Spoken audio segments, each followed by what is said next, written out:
Hi folks, TotalAdvisorDown.com here, and we are at the launch for Triumph's new 2020 Tiger range. So we've been riding two of these bikes over 2 days. We've got another day tomorrow where we've got to ride back to Marrakesh to get our flight.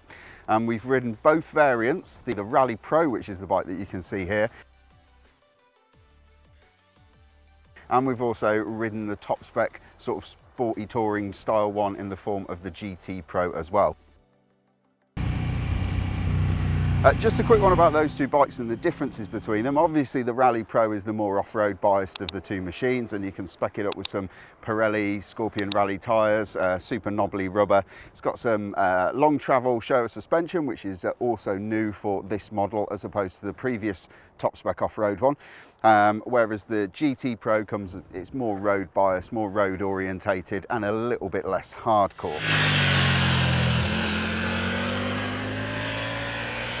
So the GT Pro comes in at £12,800 and the Rally Pro, the bike that I've spent most of my time hooning around on, is £13,100. So first and foremost, the big change for this bike in my mind really is the engine.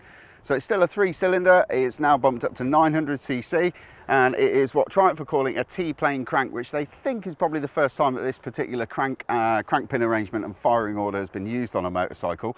What they've done, instead of having the nice evenly spaced 270-degree crank of the old 800, they've spaced the crank pins completely differently, and it's supposed to give the bike more low-end torque and more grunt across the entire rev range. Triumph are quoting about 9% across the mid-range of the torque curve of this bike, and it's topping out at 93 brake horsepower. Riding it on road yesterday, I couldn't really feel any of the extra benefit from the engine. I could have taken it or left it. It could have still been the 800 and it would have been just as good. Riding it off-road today, it absolutely makes sense. Because of the new firing order, what you get is below 4,000 RPM, the engine behaves and reacts a lot more like a V-twin. And then once you get above that, then it spins up much more freely and it feels like the old triple from the 800cc engine. And because of those pulses further down in the rev range, it really helps the bike to sort of dig in and get traction when you're riding on soft surfaces like the sand that we're stood on at the moment. Like I said, it was like a eureka moment. As soon as we got onto the dirt, this engine just made so much more sense. And because it wasn't quite as free revving down low, it wasn't so easy, it wasn't spinning up so easily, and it was a much more easy to ride and user-friendly unit for me anyway. Just going to go through another change for this year. So the top spec XCA Triumph Tiger 800 was the top spec off-road bike previously, and that was fitted out with, you could spec it with WP suspension. Triumph have done away with that for this year, and you've got a set of Showa forks at the rear and a Showa rear shock. I rode the 800 at the launch in Morocco 2 years ago, and I never found it to be as predictable and as good-natured as this bike here is now. It has shed a few pounds, which is probably helping that in some way, but the suspension is extremely progressive. It's set up as soft as it can possibly be because all of the riding that we've done today has been off-road, but still I never felt comfortable.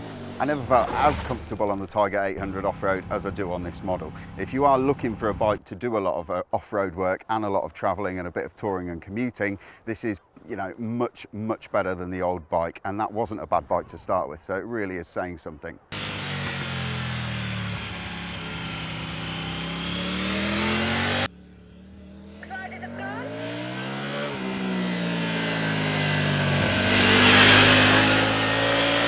So another update for 2020 is that the bike is now fitted, whether or not you go for the GT or the Rally, with some lovely Brembo Stylema calipers. To be honest with you, they're probably a little bit too good for riding off-road. They're really pin sharp. You've got a good feel through the lever, but the bite through the brakes is absolutely massive. On the road it's fine, but off-road you've just got to be really careful, especially if you're riding in the off-road Pro mode, which turns off all the ABS because you don't want to lock the front when you're going down a steep incline. Other than that, we've got IMU controlled ABS, which includes cornering ABS obviously.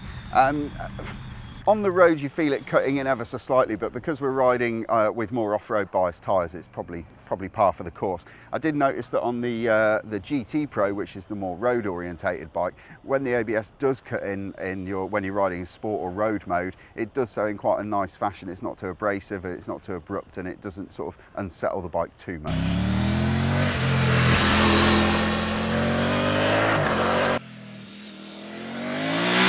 Going to talk about equipment now. Another massive change, and it is literally massive, is that iPad-sized TFT dash up front. Triumph have completely changed it for this year, and now the TFT is not bonded a couple of sheets behind the glass, it's actually bonded to the glass of the actual dash, and it makes it so easy to read. It's crystal clear, it's very laid out, and because it's absolutely fucking huge, you can see everything that you need to see. One thing I will say about the TFT dash, and this is both a positive and a negative, it has got an absolute shed load of different functions and styles and information and data, and you can hook your GoPro up to it, you can hook your Bluetooth headset up to it, you can play MP3s, and that's all fantastic. It's an absolute world of choice, but it does mean that when you're trying to navigate all of the different menus to get to the part of the dash that you need to operate your bit of equipment, it can take a bit of time, and it does generally mean that you're going to have to pull over and then go through all the TFT settings to do that. So it is quite complex, and it will take a little bit of getting your head around. So I've already spoken about the handling of this bike, so I'm going to go straight into what we really like about it. And the one thing that I've been super impressed with is the off-road capability of this machine. Like I said earlier, I rode a Tiger 800 off-road a few times, but this is just a completely different animal. It feels so much more sure-footed, and it's just a really confidence-inspiring bike. If you're new to off-roading, you might look at this and you might think, well, it's going to be a bit of a handful for me to ride, but it's really not. And it actually was flattering me so much today with the electronics, the new suspension, the fact that it's lost weight. Everything about that just made the riding for me just so much more enjoyable, and I could focus on where I was going and not so much on what I was doing or what I wasn't doing correctly, which is probably more to the point.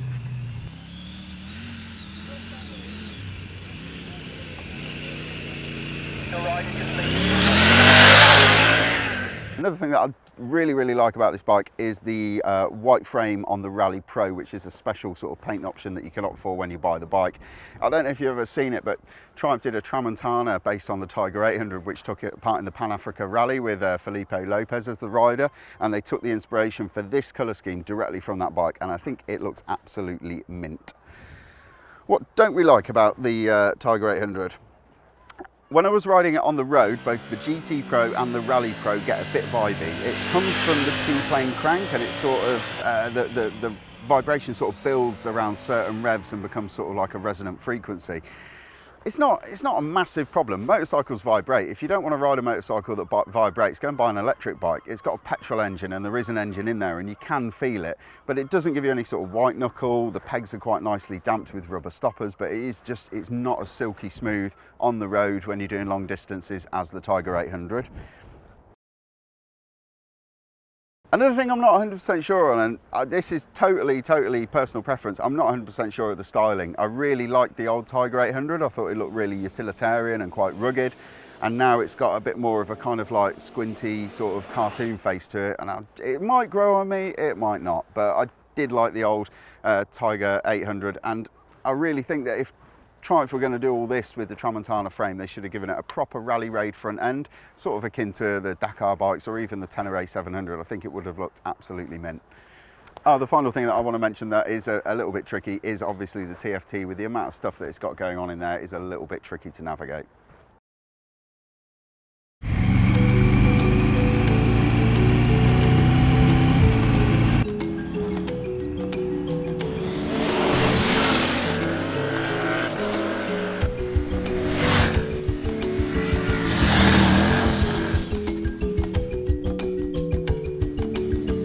So Triumph's Tiger 900, 3 days in Morocco. Is it the best midweight adventure bike on the market?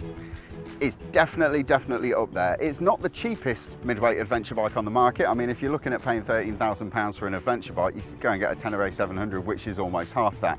What I can guarantee is the Tenere 700 is a completely different animal to this, and it doesn't have all of the electronics and all of those things that make riding off-road much easier that this has got.